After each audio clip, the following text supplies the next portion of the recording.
Hey guys, welcome back to the JPM Performance channel. It is, of course, time for shop tour. 2 shop tours in a row. 2 weeks in a row, 2 shop tours. Pretty cool. Here we are, June 12th, rolling through June. And I believe we are going to see our first 90-degree day. So summer's coming, which means changeover in the shop. I'll show you what that means here in a little bit. I don't like to go to the racetrack in the summer, and I also don't like to be on the dyno a ton in the summer. What I like to do is work on engines, so that's what we'll be working on. You can see that my bench is cleared off right now. I'm getting ready to actually put Joe Carr's e-production Miata motor up here for assembly. You guys missed me by about 4 hours to get that up here, but you'll get to see it probably next week because I'll probably be waiting on a head gasket mid-build. But what I am working on is something that I don't see very often. This is a differential, shocking, another Miata differential. But look at this little thing, it's so cute. That's because this is a 1.6, this is out of a 1.6 NA car. So 90 to 93, they had these cute little differentials, much smaller. In 94, they put the bigger ones in that can take a lot more horsepower. But really cool to see one of these. So shout out to Amr Muhammad from Jersey. So he tells me that there's a whole group of guys with 90 to 93, and I don't know if they were 92s, 93s, SE special editions. Green, I believe, is what he told me. The special edition green NA Miatas, they have a whole club. Shout out to all you guys. I appreciate you watching the shop tour. He said you guys watch. You get to see right in the middle of what I'm doing here. So you can see that the diff, I just got it out of the blaster, so the glass bead. Because these diffs, I mean, at the newest, a bone stock NA 1.6 Miata diff is 33 years old, 32 years old at this point, right? So they come in and they look like this. So you can see the rust on the flanges, but these flanges and the pinion flange and all of that will all get blasted and painted just like this. You can see I've got this is a viscous limited slip. Pretty rare, to be honest, for the 1.6 diffs are rare in general, but then to have a viscous like this is even better. So a little bit of a limited slip, I've got it all apart, and he bought this core, which obviously came with a housing as well. And the housing is right here, but whoever he bought it from, and Amr, I haven't called you and told you about this yet, the packaging on this diff was not the best. So the diff housing here is broken. You can see that it got pushed in and it is oblonged, and I will show you guys what you do not do. We've talked about this kind of stuff before, but you have to realize that these diffs they're pretty heavy. I mean, that's going to be a 50 to 60 pound diff. This differential was just laying in the bottom of this box. You can see that it busted through right here a little bit.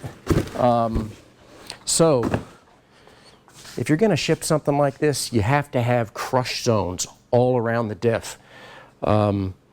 He's going to be able to use his own housing out of his car, so I'm not super concerned about it, but this is basically scrap now.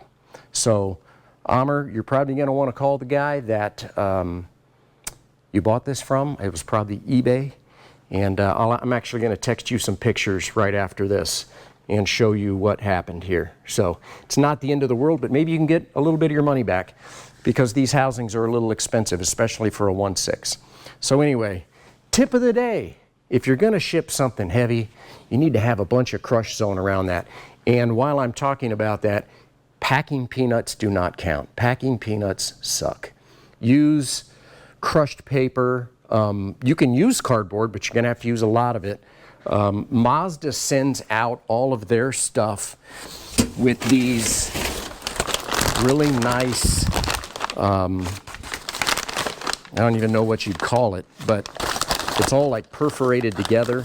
They send everything out with this stuff, and it works really good. So You need good packing material if you're going to ship something big. Don't just toss it in a cardboard box. Okay, rant over. Thanks for watching, guys. Like I said, I'm going to get this flipped around for you, Amr, in the next, well, I'll have it done today. And get it shipped off to you. You're just going to have to flip over your housing. So, okay, so the Camaro is gone. I loaded it into the trailer and it is on its way up to Chicago. In its place, engines. So what do I talk about? Summertime is racing season. I mean engine season, racing season. We've got a slew of engines that are coming in and more to come. This is Cliff Ira's, it's going to be his spare engine out of the F Production Honda Del Sol. Cliff likes to assemble the final pieces himself, which I'm not a fan of, but he tends to do a very good job at it. So I'll build the engine, he'll do the final steps here. Over the years, he and I've kind of accepted that he likes to do this, so I'm going to let him continue to do that. Not that I have a choice, it's his engine.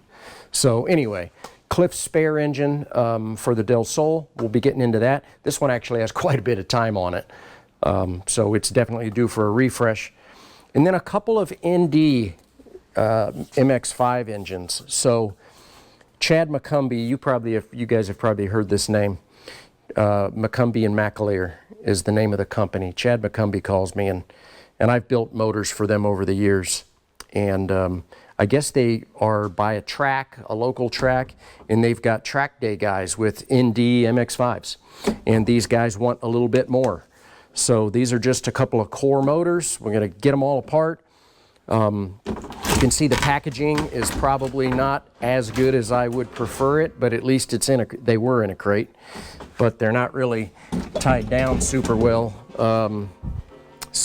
But it doesn't look like anything's damaged. Anyway, spruce them up, give them a little more compression, do a little port job on them, see if we can boost these motors up, make them really nice, blueprinted and balanced, right? So that's what is now in place of the Camaro area.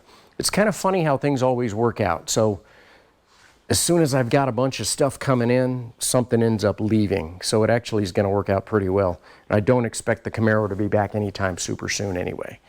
So Ken, I promise I'm getting close, man. I promise I'm getting close, because look here. Perry's Miata is gone. And this car quite literally tested me in almost every way possible. Funny things popping up. I can't list everything that happened in the last week, but it all turned out great. So the car ran, got the wiring harness all loomed up, got the corner weight and alignment done, got it over onto the dyno, and made big power. On 15 pounds of boost, we're in the mid 300s pretty easily on what I consider to be very tame boost. So Perry just showed up before we did the shop tour and picked up the car. So you don't get to see it finished. I'm sorry about that, but he was very excited to get up here and pick the car up. So a huge breath of fresh air for me, just because that project is now done and gone. And I'm super excited about that. Plus, I need to get rocking and rolling on these motors. So that is a big changeover here in the shop. In 1 week, I literally only have Ken's car in here, and of course the Mazda 2. Mazda 2, chip away, chip away. You can see that I have the entire nose off, the radiator. The thing I love about this, and all these modern cars have these crush zones, these unibodies.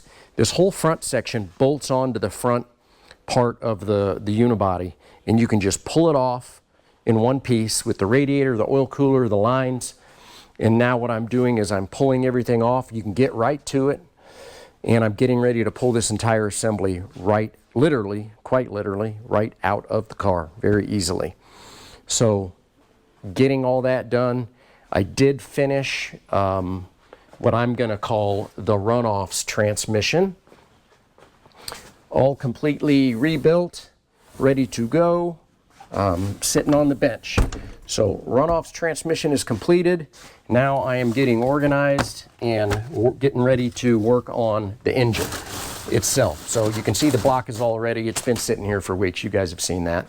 I've got my pistons, I've got my clutch, flywheel's out getting balanced, so just kind of really taking my time to try and make it as good as I can. The chassis is looking good. I mean, I've got my list, but the chassis is looking really good. John actually came up with a great idea, which was to black out a certain section of this back window. So what I did, and I haven't even shown you this yet, John, I took my Sharpie and I marked all along the edge of this window, right where the black can be. And what we're going to do, you can see the Sharpie mark, we will put black on the outside of all this, covering this ugliness is what we'll call it, and just kind of make it look real nice, you know, try and keep this car looking good, always trying to improve. That was a great suggestion from John, and so since it was such a great suggestion from John, I'm going to let him do it. I'm going to pull this off, let him wrap this up. I think it's a great suggestion. We're going to make that look really sharp. I was thinking about the same thing on the front until I realized, oh, we'd have to pull all this wrap off. So I'm thinking, just for this little section right here, I think we're going to leave it alone. So we're only going to do the rear on that. But constant progress. So for me, Runoffs prep is on us. For those of you that probably saw, the Runoffs schedule has dropped, and they are, and we all knew this was coming, 2 days of qualifying and 2 days of racing. So, as you guys know, I love the Runoffs. So for me, I don't like a shortened Runoffs personally. I'll still go early, but apparently a lot of people do like a shortened Runoffs. I personally like to be there, visit with everybody, get around the paddock, help during the test days, help during qualifying, see all my customers and friends. So I'm still going to go early and watch some test days and things like that. But of course, H production is Sunday afternoon. Haven't had to race on a Sunday afternoon in a while at the Runoffs, but our only options are now Saturday, Sunday. So there's no racing on Friday anymore. My suggestion moving forward is to do qualifying Wednesday, Thursday, and race Friday, Saturday. That will get everybody the chance to get home on Sunday.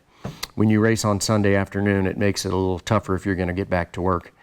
So Sunday at 1 o'clock, E production and F production are both on Saturday. H production is Sunday 1 o'clock, and then STL is dead last, Sunday 5 o'clock. So I'm going to hang out and watch the STL race anyway. But since the schedule is out, super excited to be thinking about getting to the Runoffs again. I'm going to see if we can go and defend our championship this year, of course. For those of you that probably watched the June Sprints last weekend, you saw that Steve Sargis was going quite well. So I'm expecting some serious competition this year between not just Steve, but also the VW Mafia. And I got some things up my sleeve, though. It's all good. Looking forward to it. Appreciate you guys watching the shop tours always. If you have any questions, comments, concerns, whatever, comment right down at the bottom. Have a great rest of your week. If it's hot where you are, like it is hot here, stay cool, get in the pool, enjoy the rest of your week. Thanks for watching. Take care, guys.